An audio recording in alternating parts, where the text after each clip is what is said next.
એકવાર સાજા થઈ ગયા પછી શું ફરી કોરોના થઈ શકે? કોરોના થયા પછી આપણા શરીરમાં એન્ટીબોડી બનતા હોય છે. આ એન્ટીબોડી ફરીથી આપણા શરીરમાં કોરોનાના સંક્રમણને, કોરોના ઇન્ફેક્શનને રોકે છે. કેટલા સમય સુધી રોકે છે એ હજી પણ એકદમ સચોટ તરીકે જણાઈ શક્યું નથી. જે દર્દીઓને ડિસેમ્બર જાન્યુઆરીમાં ઇટલી, સ્પેનમાં કોરોના થયેલો એવા દર્દીઓમાં હજી પણ એન્ટીબોડી જોવા મળે છે. તો આવા દર્દીઓમાં કોરોના થવાના ચાન્સીસ નથી રહેતા. વાયરસ જો મ્યુટેટ થાય અને નવા સ્વરૂપમાં વાયરસ આવે તો આ એન્ટીબોડી એ નવા સ્વરૂપના વાયરસને પ્રતિકાર નહીં આપી શકે. એવા સંજોગોમાં કોરોના થઈ શકે, પણ જે કોરોના અત્યારે ચાલી રહ્યો છે એ કોરોના ફરીથી થવાના શક્યતાઓ નહિવત જેવી ગણી શકાય. હોમ આઇસોલેશન દરમિયાન શું કાળજી રાખવી? હોમ આઇસોલેશન આઈડિયલી એ રૂમ આઇસોલેશન છે કે એનો મતલબ એ છે કે દર્દીએ એક જ રૂમમાં સીમિત રહેવાનું છે. દર્દીને જમવાનું, એમના વાસણ, એમના કપડાં દર્દી જો પોસિબલ હોય તો એ જ રૂમમાં સાફ કરી અને પછી બહાર આપે. જો પોસિબલ ના હોય તો ઘરનું કોઈ વ્યક્તિ કેપ, માસ્ક અને ગ્લોવ્સ પહેરી એ વાસણ, કપડાં લે. એમને ઘરના બીજા બધા વાસણથી, બીજા બધા કપડાંથી આપણે અલગ રાખવાના હોય છે, જેથી ઘરના બીજા વ્યક્તિમાં આ સંક્રમણ ના થઈ શકે. આઇસોલેશનમાં 14 દિવસનું શું મહત્વ?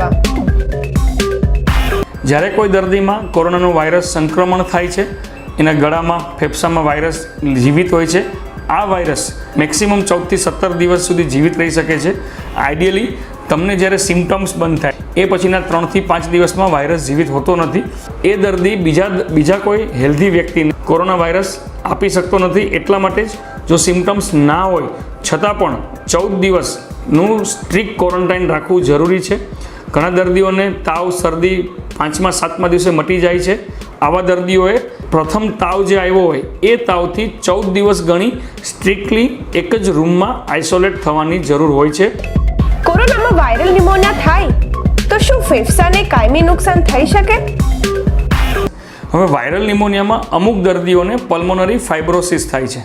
જે દર્દીઓની ઉંમર વધારે હોય, જે દર્દીઓને લંગ ઇન્વોલ્વમેન્ટ 50-60% વધારે હોય, આવા દર્દીઓમાં એમનું લંગ્સ ફરીથી ટોટલ નોર્મલ થતું નથી. લંગનો અમુક ભાગ ફાઇબ્રોસિસ એટલે કે મૃતપાય થઈ જાય છે. એ ભાગ લંગનો એમની શિથિલતા, એમની જે ઇલાસ્ટિસિટી છે એ ગુમાવે છે અને એ ફૂલાતો કે દબાતો નથી, જેને કારણે દર્દીને શ્વાસની તકલીફ થઈ શકે. આવા દર્દીઓમાં રેસિડ્યુશિયલ ખામી એટલે કે પરમનન્ટ ફેફસાની કેપેસિટી નબળી થવી એવી શક્યતાઓ જણાય છે. ઘણા એવા કમનસીબ દર્દીઓ હોય છે કે જેમનું લંગ ઇન્વોલ્વમેન્ટ 70-80% હોય છે અને આવા દર્દીઓને 3 થી 4 મહિના પણ ઓક્સિજનની જરૂર રહે છે. દર્દી ઘરે પણ ઓક્સિજન રાખીને ઘણી વખત રહેવું પડે છે. કોરોના મટ્યા પછી થાક અને અશક્તિ લાગે તો એનો શું ઉપાય? કોરોના વાયરસ જ્યારે શરીરમાંથી નીકળે છે ત્યારે શરીરની ઘણી બધી ક્ષમતાને નબળી પાડે છે. આપણા બોડીમાંથી વોટર લોસ કરે છે, વેઇટ લોસ કરે છે. આપણું બોડી કોરોના સામે લડવા માટે જે તત્વો બનાવે છે એમાં બોડીની વધારે ને વધારે એનર્જીનો ઉપયોગ થાય છે. આ બધા કારણોસર શરીર દુખવું, નબળાઈ લાગવી, કામમાં જીવ નહીં લાગવો, આવા બધા લક્ષણો જણાવવામાં આવે છે. આવા લક્ષણો કોરોનામાંથી મુક્ત થયા પછી 15 થી 20 દિવસ સુધી પણ જણાઈ શકે છે. ઉંમર વધારે હોય એમાં વધારે લાંબો સમય પણ જણાય છે. આવા લક્ષણોની કોઈ દવા નથી હોતી, પણ તમે પૌષ્ટિક આહાર લો, ફ્રેશ ફ્રૂટ, ફ્રેશ વેજીટેબલ્સ લો, એન્ટીઓક્સિડન્ટ ખોરાક લો. આ બધાને કારણે તમારી ઇમ્યુનિટી વધારે ઝડપથી બૂસ્ટ થશે અને તમે નબળાઈમાંથી વધારે જલ્દીથી બહાર આવી શકશો. કોરોનામાં શરૂઆતના 3 થી 7 દિવસ શું કાળજી લેવી? કોરોનામાં જે સાઇટોકમ સ્ટોર્મ કહીએ આપણે, કે જ્યારે શરીરમાં અમુક તત્વો, સાઇટોકાઇન નામના તત્વોનું પ્રમાણ વધારે થાય, આ તત્વો કોરોનાના વાયરસને મારવા માટે આપણું બોડી ઇમ્યુન સિસ્ટમ દ્વારા બનાવે છે. પણ આ ઇમ્યુન સિસ્ટમના આ તત્વો શરીરના પોતાના અંગોને પણ ઘણીવાર નુકસાન કરે છે. એ નુકસાનને કારણે ફેફસામાં ન્યુમોનિયા થવું, ARDS થવું, ઘણા દર્દીઓનું હૃદયનું પમ્પિંગ ઓછું થવું, આ બધું થવાની શક્યતાઓ 3 થી 10 દિવસમાં વધારે હોય છે. જેથી કોરોનાના દર્દીઓને 3 થી 7 અથવા 10 દિવસ સુધી વધારે ધ્યાન રાખવામાં આવે છે. આ ગાળા દરમિયાન દર્દીની કન્ડિશન, શારીરિક હાલત, ફેફસાની હાલત બગડવાની શક્યતાઓ વધારે હોય છે. થોડુંક પણ તકલીફ દેખાય આપણે તાત્કાલિક હોમ આઇસોલેશનમાંથી ડૉક્ટરનો સંપર્ક કરીએ, આપણું ઓક્સિજન ડેઇલી ચેક કરીએ. જો ઓક્સિજન 90%થી નીચે જાય તો આપણે હોસ્પિટલમાં દાખલ થવાની જરૂર પડે છે. કોરોનાની સારવારને અંતે શા માટે ફરી ટેસ્ટની જરૂર નથી? તમે સાંભળ્યું હશે કે કોરોના થયા પછી રેપિડ એન્ટીજન કે RT-PCR 20મા દિવસે પણ પોઝિટિવ જોયો હશે. તો જે આ 14 દિવસ પછી જે RT-PCR પોઝિટિવ આવે છે એ બધા ડેડ વાયરસ હોય છે, એ લાઈવ વાયરસ હોતા નથી. એ વાયરસ બીજાને ઇન્ફેક્ટ કરતા નથી. એટલા માટે આવી કોઈ ગેરસમજ ના ફેલાય, કોઈ પેનિક ના ફેલાય, એટલા માટે 14 દિવસના અંતે કોરોના ટેસ્ટ કરવો જરૂરી નથી. ઇટ ઇઝ યુનિવર્સલી એક્સેપ્ટેડ કે 14 દિવસ પછી વાયરસ શરીરમાં જીવી નથી શકતો.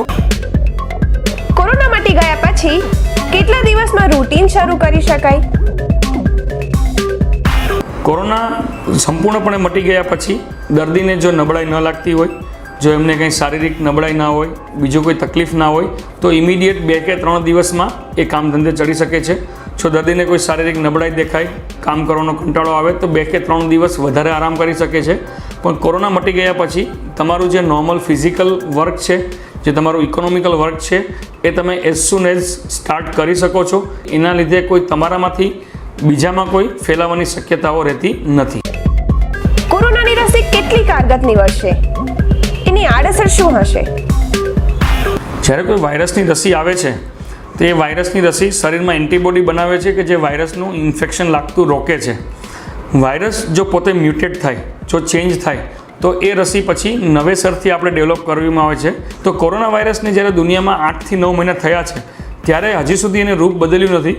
અને નેક્સ્ટ 2 વર્ષમાં કે વર્ષમાં જો એ રૂપ બદલે તો રશિયાની જે વેક્સિન છે એમાં કામ નહીં આપે.